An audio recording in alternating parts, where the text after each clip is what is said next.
My name is Samuel Mitchell. I'm 40 years old, and I watched as they lowered my father's coffin into the earth, while my sister delivered a eulogy that completely wrote me out of his history.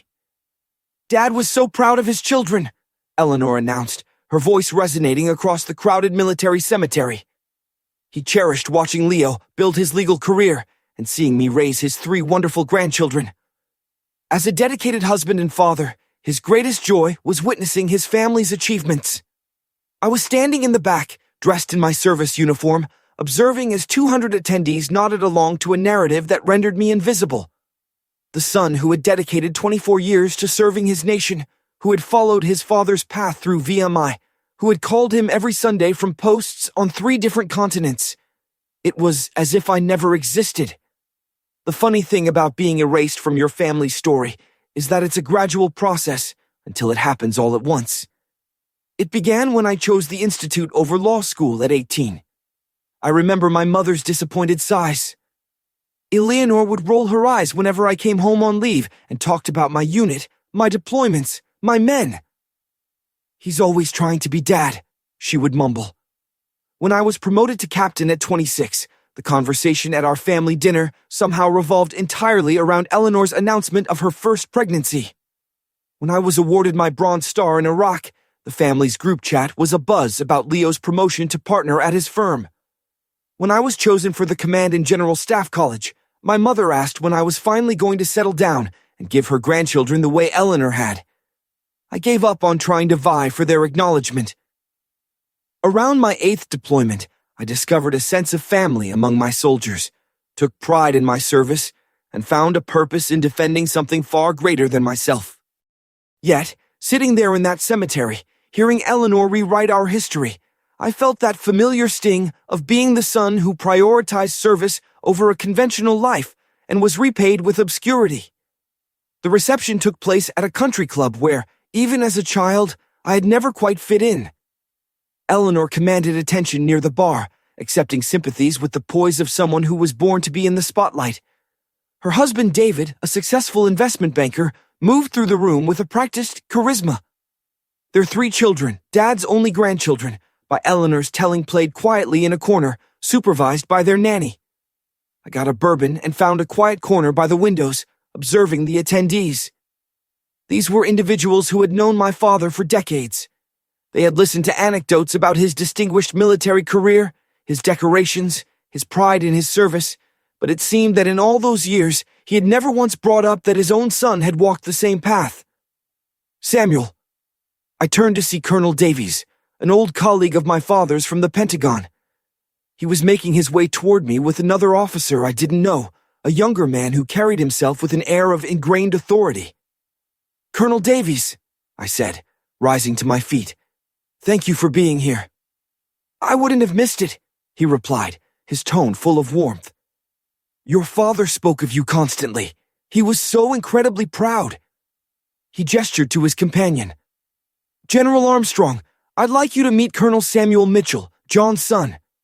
Samuel, this is General Armstrong, the new EUCOM commander." I shook the general's hand, catching the flicker of surprise in his eyes. "Colonel Mitchell," he said, "I've heard exceptional things about your work in North Africa. The operation you commanded to rescue those diplomats. Truly brilliant tactical execution." "Thank you, sir," I responded, feeling that involuntary straightening of my posture that comes with professional acknowledgement. "I was just doing my job." "Nonsense," Colonel Davies chuckled. "Samuel's being modest. He's one of the most capable officers I've had the honor of serving with. John was ecstatic when he was promoted to full colonel last year. He wouldn't stop showing everyone the pictures from the ceremony." A warmth spread through my chest. Dad had been proud. He just never showed it where the rest of the family could see. "Colonel Mitchell," General Armstrong went on, "I actually wanted to speak with you about something. We are seeking a leader for the new Joint Task Force on Hybrid Warfare. Your background in the region, coupled with your expertise in strategic planning, makes you the perfect candidate. It would involve a promotion to Brigadier General and a permanent assignment at the Pentagon." The words felt like a physical impact. Brigadier General, the 1 star my father had dreamed of but never attained, forced into early retirement by his heart condition. "I would be honored to discuss it further, sir," I managed to say. "Excellent. My aide will contact you next week to schedule a formal meeting." He gave me his card. "Your father raised a hell of a soldier, Colonel. He'd be proud of how far you've come." As they departed, I remained frozen, clutching the card that could alter the course of my life. Around me, the reception carried on. Eleanor, still playing the role of the bereaved daughter, absorbed all the sympathy. Leo was expounding on some major case. My mother was receiving flowers and condolences from well-intentioned friends. None of them had overheard the exchange.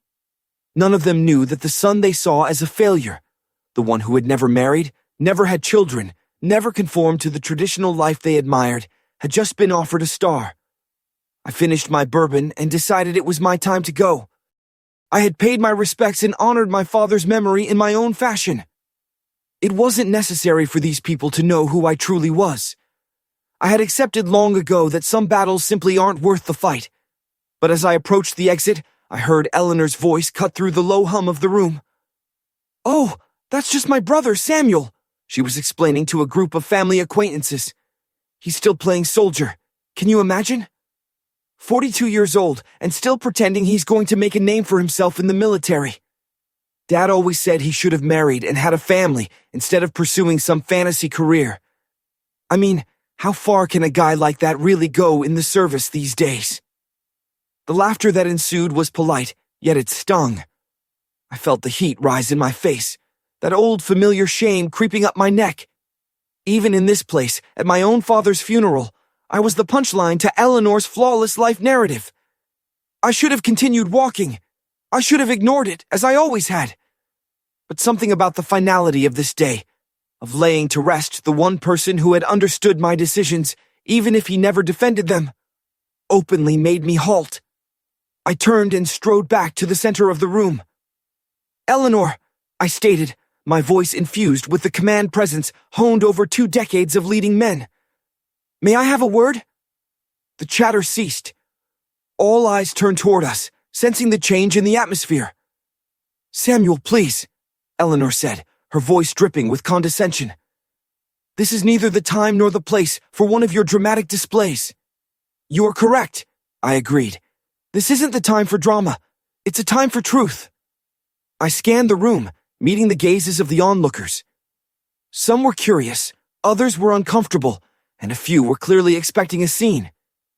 "You just informed these people that Dad believed I should have abandoned my military career, that he considered my life a waste spent playing soldier." I took out my phone and found the last text message from my father, which he had sent just 3 days before his heart attack. "Would you like me to read his final message to me?" Eleanor's face went pale. "Samuel, don't." "Proud of you, kiddo," I read out loud. "Saw the news about your Legion of Merit. When you make general, I'll be the first one saluting. Love, Dad."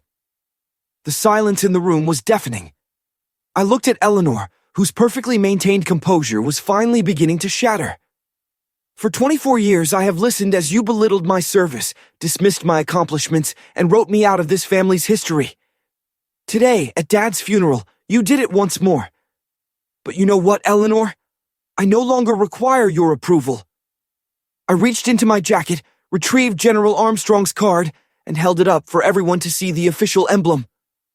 "While you've been telling people I'm playing soldier, I've been leading actual soldiers in real-world conflict zones.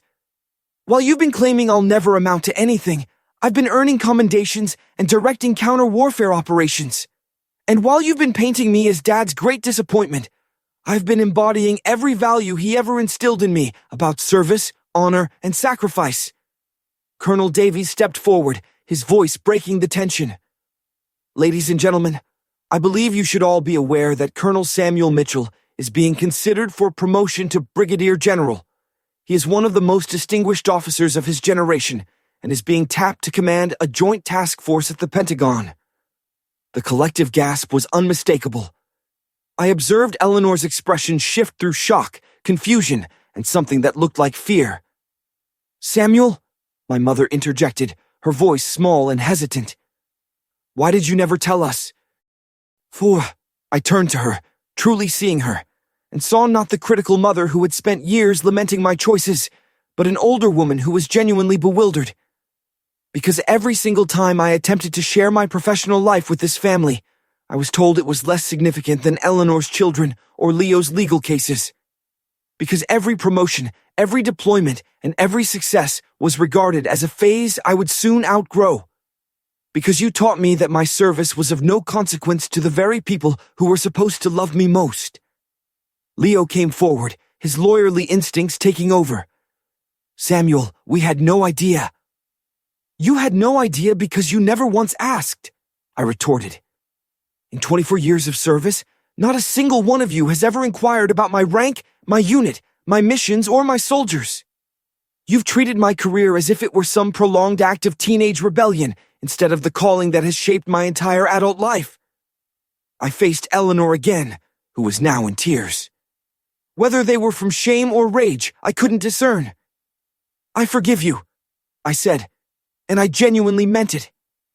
I forgive all of you, because I have learned something you will never comprehend. My value is not contingent on your acceptance. I have spent my career defending the freedom that enables you to lead your comfortable lives, and I have done so with honor. Dad knew that. That is why he cherished those photos Colonel Davies spoke of. That is why he sent me that text. He was proud of the soldier I became, even if he couldn't say it in front of you. I surveyed the room one last time, looking at faces that were now truly seeing me for the first time in many years. General Armstrong, I said, speaking directly to him. I accept your offer to discuss the position. I will have my aide coordinate with yours next week. He gave a slight nod, a faint smile on his lips. Outstanding, Colonel. I look forward to working with you. As I made my way to the exit, the crowd seemed to instinctively clear a path. I could hear hushed conversation starting up behind me. The family friends who had just seen the myth of their perfect family crumble. Eleanor's social circle, realizing they had just witnessed a real-life underdog story unfold. At the door, I stopped and looked back one last time.